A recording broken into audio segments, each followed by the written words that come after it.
In this video, I'm going to go over what an at-state variable does, how to use it, and then why you need it, and finally, an overview of what an at-state variable does. So let's get in.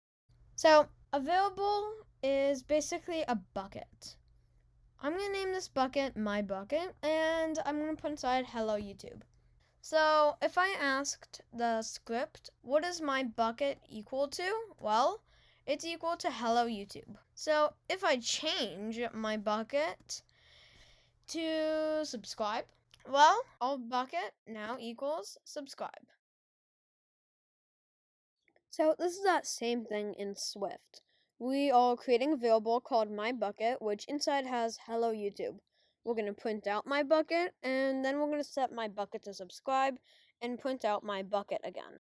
So now let's take a look at Swift UI. Okay, so this may look like a complex app, but it's actually pretty simple. So this is when you tap the button, which we can see happening here. It's just cycling through a list that we have. And it's cycling through with a variable called book count, which whenever I toggle it, it just uses the list of book names, and it basically just goes through the book count.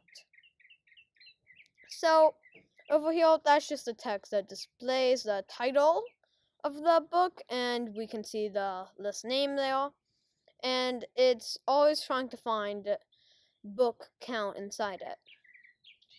So, for example, if book count is 0, it would display Magic Treehouse. If it's 1, Harry Potter. And if it's 2, it will display Little Red Riding Hood. But this needs to be an at-state variable.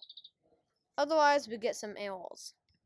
And a variable can be used to track the rotation of an object and even create equations, and some that are really complex. But it would be really helpful if you hit that big red subscribe button.